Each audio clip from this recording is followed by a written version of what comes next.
Halo sahabat Premier, ketemu lagi dengan saya Astrid di podcast Rumah Sakit Premier Surabaya.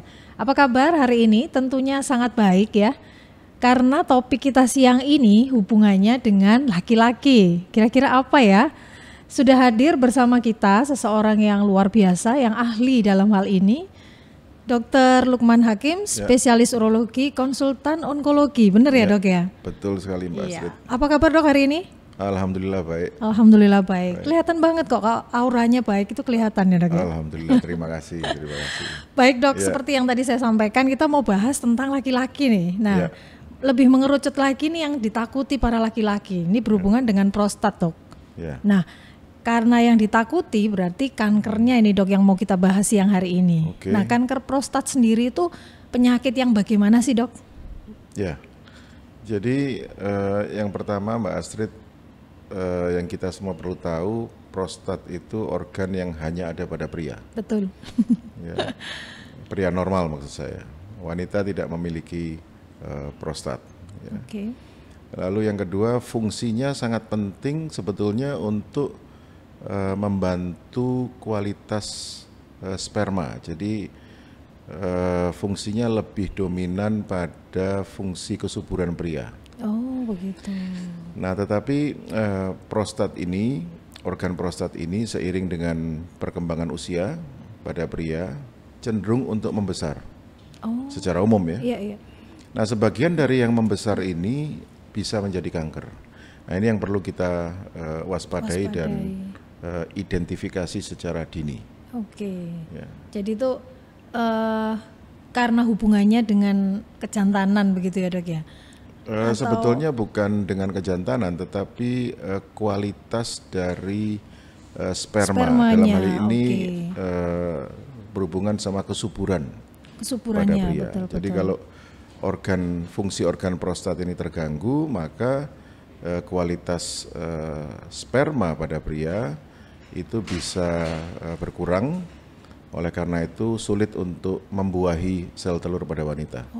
Baik. Hubungannya dengan kesuburan, berarti ini penting juga ya dok ya. Nah, penting ya. Sangat penting sekali. Oke dok, kalau kita ngomongin soal kanker prostat, berarti ada gejala ya dok ya? Iya. Ada gejala atau sesuatu yang membuat kita harus aware bahwa ini adalah salah satu gejala kanker prostat. Apa itu dok kira-kira dok? Sebetulnya gejala kanker prostat itu mirip dengan gejala pembesaran prostat secara umum. Ya. Jadi hubungannya dengan kencing yang tidak lancar. Tidak lancar ini bisa lebih sering frekuensi kencingnya, yang normalnya sekitar 4-5 jam sekali pada dewasa, bisa menjadi lebih sering, atau merasa tidak tuntas. Ya.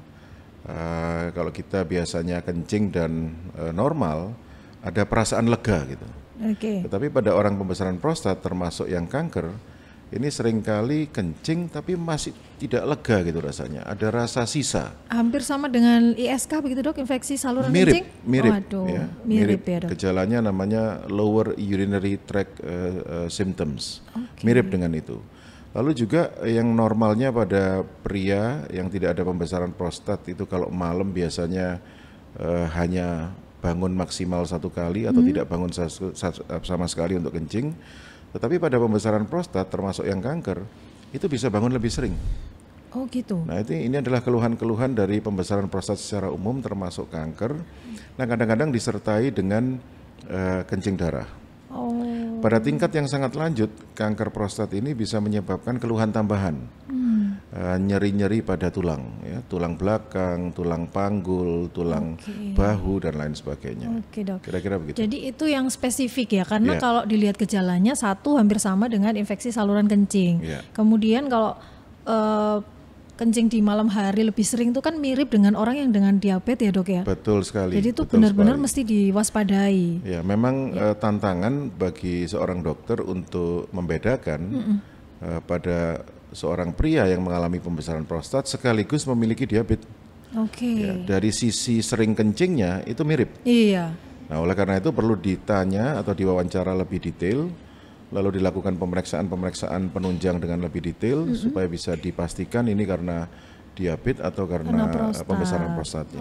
Baik dok. Nah, sahabat Premier, menarik sekali topik kita hari ini karena dengan gejala yang mirip-mirip ini tadi benar-benar kita harus konsultasikan kepada ahlinya, begitu ya dok ya. Yeah. Nah kemudian yang ingin saya tanyakan lagi dok, kalau tadi sudah kita bicarakan gejalanya yang mirip atau penyebabnya, adakah pencegahan yang bisa dilakukan untuk para sahabat di sana dok? Untuk kanker prostat, jadi sebelum saya jawab tentang pencegahan, mungkin ada yang lebih penting dipahami oleh masyarakat Indonesia. Iya dok.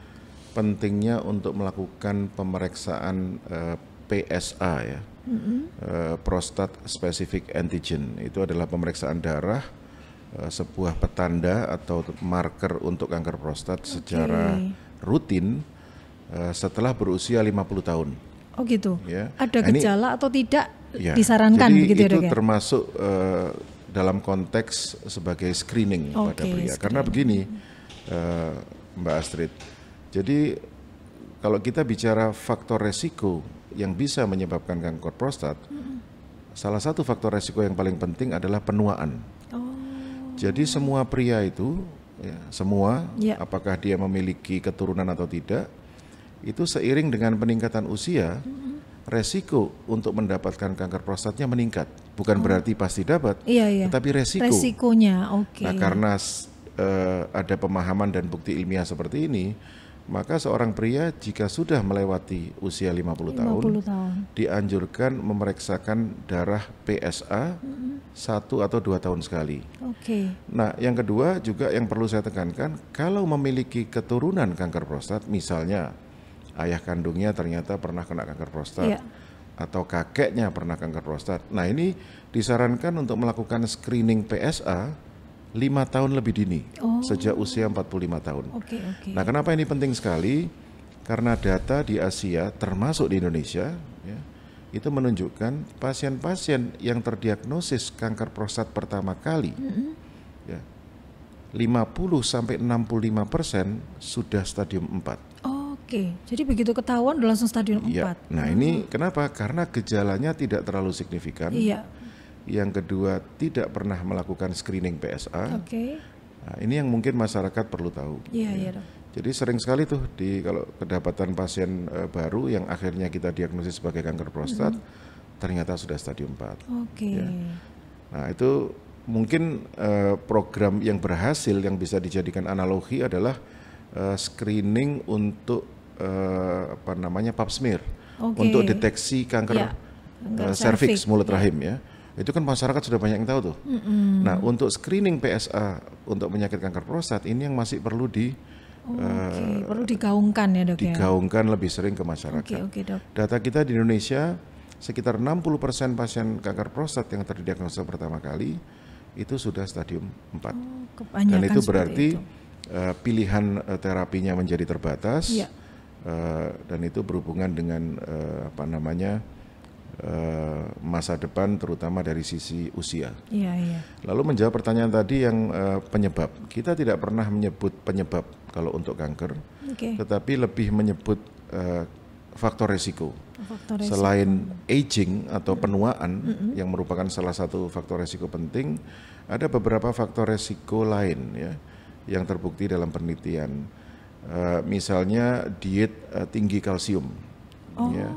Kalsium itu banyak pada keju, banyak pada daging gitu ya. Nah kalau di negara barat angka kejadian kanker prostat itu tinggi sekali dibanding dengan di Asia. Kenapa? Karena makanan pokok mereka memang tinggi kalsium. Nah, tapi orang Asia ini kan kalau kita berbicara tentang masyarakat Indonesia, kita bukan berbicara tentang masyarakat di kota besar. Tetapi secara umum, makanannya bukan daging, makanannya kulup gitu ya, sayur-sayuran gitu. Nah, jadi ini justru sebuah keuntungan karena kita jarang memakan makanan yang mengandung kalsium tinggi, otomatis kejadian kanker prostat di Asia, termasuk Indonesia, jauh lebih rendah dibanding negara Eropa atau Amerika. Diet tinggi kalsium itu salah satu faktor resiko yang penting. Yang ketiga adalah merokok. Merokok itu bukan hanya faktor resiko untuk kanker prostat, tetapi juga kanker mulut, kanker banyak macam-macam, termasuk ginjal, kanker kandung kencing dan sebagainya. Yang keempat adalah diet atau konsumsi vitamin E berlebihan dalam jangka panjang. Nah ini sudah ada bukti ilmiahnya. ini merupakan satu faktor resiko yang bisa menyebabkan kanker prostat di kemudian hari. Dan yang terakhir adalah genetik. Genetik, benar-benar. Seorang pria yang ayah kandungnya memiliki atau pernah mengalami kanker prostat memiliki resiko sekitar 20-25% untuk mendapatkan resiko itu. Namun bila kakeknya juga kanker prostat, maka yang bersangkutan memiliki resiko sekitar 60% untuk terjadinya kanker prostat. Gitu ya, Dok. Nah, pesan saya yang paling penting berkaitan dengan pencegahan ini adalah yang pertama, jangan lupa untuk periksa PSA secara rutin dimulai usia 50 tahun. Setahun atau 2 tahun sekali. Lalu yang kedua, apabila memiliki keturunan kanker prostat 5 tahun lebih awal, sejak usia 45 tahun. Kira-kira gitu, Mbak Asri. Iya, baik. Nah, sahabat Premier, ternyata banyak yang kita belum tahu ya terkait dengan prostat ini. Satu yang bisa saya sampaikan bahwa kita di usia produktif seperti ini, kita perlu lihat lagi nih, apakah riwayat keluarga kita atau sahabat di rumah ada yang memiliki riwayat kanker prostat. Jadi kalau memang ada riwayat, lebih baik periksakan atau screening lebih awal untuk mendeteksi apakah memang ada resiko itu atau tidak. Kalaupun terjadi resiko, pastinya lebih awal ditangani, lebih cepat ya, Dok ya, penyembuhannya. Jadi lebih awal diidentifikasi, lebih awal dipastikan, lebih awal diterapi, itu adalah yang terbaik. Iya, baik. Nah, Dok, saya tadi tertarik dengan pernyataan dokter terkait vitamin E, ya kan, yang pada pemakaian jangka panjang akan menyebabkan risiko kanker prostat. Betul. Padahal vitamin E kebanyakan dikonsumsi oleh wanita. Apakah ini berlaku? Ya kalau wanita kan nggak ada ya tadi ya prostat ya, Dok ya. Apakah laki-laki ini juga dari hasil data itu banyak yang mengkonsumsi itu, Dok? Enggak. Jadi kalau pada pria, kalau pada wanita konsumsi suplemen atau vitamin E tinggi dalam jangka panjang pasti ada alasannya. Ya. Yang perlu kita bijak adalah mengkonsumsi suplemen jangka panjang pada saat itu tidak diperlukan sebenarnya. Jadi secara umum kalau saya boleh menilai begini, kalau suplemen itu kapan sih digunakan? Itu biasanya pada geriatri, pada kasus-kasus usia tua. Di mana gizinya yang dikonsumsi sehari-hari itu tidak terlalu adekuat, tidak cukup. Tidak maksimal. Disitulah mereka yang seharusnya makan 3 kali sehari, namun hanya ada nafsu makan 1-2 kali sehari, atau memiliki penyakit lain yang membutuhkan pembatasan asupan gizinya. Nah, pada mereka ini sebetulnya suplemen itu bisa diperlukan. Tetapi kalau seperti Mbak Astrid masih muda, seperti kita semua ya. Makan masih 3 kali sehari, makannya cenderung bebas. Kan secara umum kita bisa nilai bahwa asupan gizinya sudah cukup adekuat. Tidak ada alasan untuk mengkonsumsi suplemen. Ini yang pola pikir atau logika ini yang mungkin perlu kita pertimbangkan bersama. Ya. Karena kan vitamin E merupakan salah satu vitamin E berlebihan dalam jangka panjang merupakan faktor resiko kanker prostat. Itu hanya pada pria, bukan pada wanita. Jadi kalau pada wanita saya mungkin bukan kompetensi saya ya, betul, Dok. Menjawab. Nah, tapi secara umum logikanya seperti yang saya jelaskan tadi, kalau memang tidak memerlukan suplemen ya tidak perlu suplemen. Iya betul. Nah itu, Dok, gitu. Itu yang teredukasi baik untuk saya sendiri, artinya kita itu kadang-kadang merasa ini apalagi zaman waktu pandemi kemarin ya, Dok ya, kita rasanya butuh semua suplemen harus diminum gitu ya.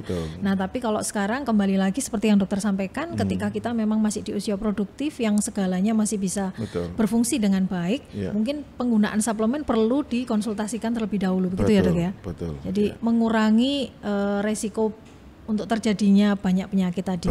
Jadi ya, prinsipnya pada saat medikasi atau pengobatan itu tidak perlu, itu sebaiknya tidak perlu dilakukan. Baik. Tetapi manakala kita memiliki penyakit dan perlu mengkonsumsi obat, ya dikonsumsi.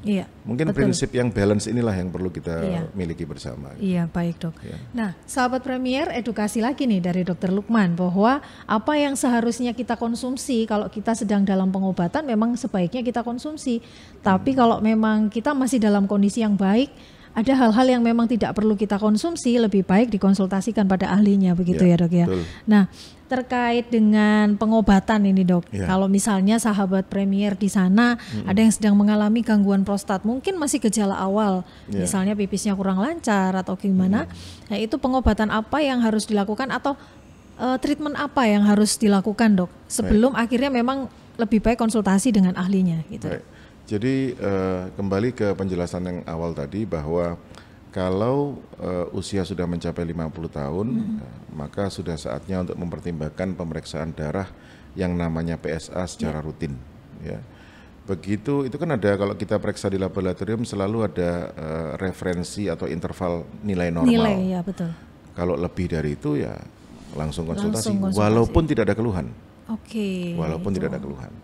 Nah lalu yang kedua sebagai patokan kalau berhubungan dengan prostat, sebetulnya keluhan-keluhan seperti sering kencing, rasa tidak puas atau tidak tuntas, tersendat-sendat, kencing keluar darah, ini adalah tanda-tanda awal merupakan gejala yang tidak normal akibat sesuatu. Nah ini yang kita harus alert, kita harus waspada dan mulai berkonsultasi pada dokter untuk mencari penyebabnya. Jadi mungkin saya perlu juga menyinggung penyakit prostat lainnya ya. Jadi tadi sudah saya sebutkan bahwa seiring dengan peningkatan usia itu terjadi kecenderungan untuk pembesaran prostat. Tetapi pembesaran prostat ini bisa kita kategorikan secara umum dua macam. Pembesaran prostat jinak dan pembesaran prostat yang ganas. Yang ganas inilah yang disebut kanker prostat. Jadi sekali lagi semua pria memiliki kecenderungan prostatnya membesar seiring dengan peningkatan usia. Nah, dalam persentase yang tidak terlalu besar, sekitar 10-15% dari mereka yang mengalami pembesaran prostat jinak, itu sebetulnya menjadi kanker. Nah, inilah dua-dua menimbulkan keluhan yang sama. Ya, dua-dua membuat pasiennya atau individunya merasa tidak nyaman dengan pola kencingnya. Tetapi arah pengobatannya berbeda. Nah, tapi dimulai untuk masyarakat mungkin yang perlu diketahui dimulai dari keluhan itu. Itu sebetulnya merupakan tanda-tanda awal bahwa ada sesuatu yang perlu dikonsultasikan ke dokter. Ya baik Dok. Nah itu yang seringkali mungkin kurang dipahami ya Dok ya untuk orang-orang awam di luar sana karena satu apalagi yang nggak ada gejala ya Dok ya. Padahal kalau misalnya ada hasilnya sudah mengarah ke sana, tidak ada gejala, itu harus dikonsulkan begitu ya Dok ya. Seperti contohnya begini Mbak Astrid ya, sebenarnya pemahaman masyarakat tidak salah gitu. Saya tidak ada keluhan, kenapa saya ke dokter? Iya betul. Tetapi yang terjadi begini mengenai pola kencing itu, karena kebiasaan kita menjadi lupa atau tidak sadar bahwa kencing malam bangun 3-4 kali itu tidak normal. Karena sudah terbiasa dengan itu. Iya betul. Padahal kencing malam 3-4 kali itu rata-rata sudah terjadi beberapa tahun terakhir. Nah sebetulnya masyarakat juga, kita sebagai manusia sih kalau melihat itu dulu cuma 1 kali, tapi sekarang saya sudah tua 3-4 kali ya wajar. Biasalah gitu pembenaran seperti ini yang harus kita hindari. Karena sekali lagi kanker itu secara umum kalau stadiumnya masih rendah cenderung untuk tidak memberikan keluhan atau tanda apapun. Nah kalau kita hubungkan dengan kanker prostat, lalu sejak usia 5 tahun tidak pernah periksa PSA, baru datang pada saat kencing darah di usia 60 tahun, sudah telat. Namun ternyata sudah stadium 4, itu kan repot. Iya Dok. Jadi di atas 50 tahun sebaiknya periksa PSA. Itu pesan penting dari diskusi kita hari ini. Untuk screeningnya, dan ini yang perlu kita sampaikan berulang-ulang ya Dok ya. Betul. Perlu waktu bagi masyarakat untuk bisa memahami dan melaksanakan seperti halnya kampanye dari deteksi dini kanker mulut rahim. Ya. Tapi pelan-pelan kita terus menggaungkan itu ke masyarakat. Pasti bisa lah Dok. Oke Dok, mungkin kita terhubung dengan satu pertanyaan yang ada di IG kami. Bisa dibantu pertanyaannya? Ya, jadi ada pertanyaan Dok dari salah satu DM kita di Premier Surabaya. Dok, saya laki umur 30 tahun, belum berkeluarga. apakah benar kalau sperma tidak sering saya keluarkan bisa menyebabkan kanker prostat? Yo, pertanyaannya seru itu dok. Hubungannya itu, sperma dengan prostat begitu itu dok. Pertanyaan menarik yang bila bukan hanya saya tapi ahli urologi teman-teman lainnya itu juga melakukan seminar awam ya. Hampir selalu pertanyaan seperti itu muncul. Oh gitu ya dok ya. Dan itu wajar. Ya, dan itu wajar karena memang ada hubungannya antara prostat dengan kesuburan pria yang dihubungkan dengan ejakulasi, mengeluarkan ejakulat dan sperma. Nah, yang saya bisa jawab begini, belum ada bukti ilmiah yang mengkaitkan keduanya. Nah, apapun yang disampaikan oleh dokter sebagai jawaban atau nasihat itu prinsipnya harus berbasis bukti ilmiah. Hubungan antara tidak sering mengeluarkan sperma dengan kejadian kanker prostat sampai hari ini belum didukung oleh bukti ilmiah yang kuat. Jadi untuk hari ini saya jawab tidak ada hubungannya. Baik dok. Kira-kira simpelnya begitulah. Iya. Semoga bisa membantu pertanyaan tadi ya, menjawab pertanyaan tadi bahwa sampai hari ini belum ditemukan bukti ilmiah terkait dua hal yang disampaikan tadi. Jadi untuk lebih mengetahui jawaban atau apapun yang perlu Anda konsultasikan, Dr. Lukman Hakim di Rumah Sakit Premier Surabaya, prakteknya tiap hari apa dok? Senin, Rabu, dan Jumat mulai jam 15, jam 3 sore. Di hari Senin, Rabu, dan Jumat jam 15, dan tentunya sahabat Premier boleh berkonsultasi dengan Dr. Lukman Hakim. Beliau sangat menerima dan menjelaskan dengan baik seperti hari ini. Nah, bila sahabat Premier ingin berkonsultasi bisa menghubungi call center kami di 599-3211. Sekali lagi di 599-3211. Dr. Lukman Hakim, terima kasih waktunya untuk sore hari ini di tengah-tengah kesibukannya dokter. Mungkin lain kali kita ketemu lagi dengan topik yang lebih menarik ya dok ya. Monggo silakan. Sehat Semoga selalu. Bermanfaat. Terima kasih. Pasti bermanfaat ini dok. Semoga sehat selalu dokter. Terima kasih. Ya sahabat Premier, jangan lupa follow IG kami dan YouTube kami di RS Premier Surabaya. Sekali lagi follow IG dan YouTube kami di RS Premier Surabaya. Kita ketemu lain kali tentunya dengan kondisi yang semakin sehat dan kita akan membicarakan sesuatu yang perlu kita konsultasikan dengan ahlinya. Sampai jumpa.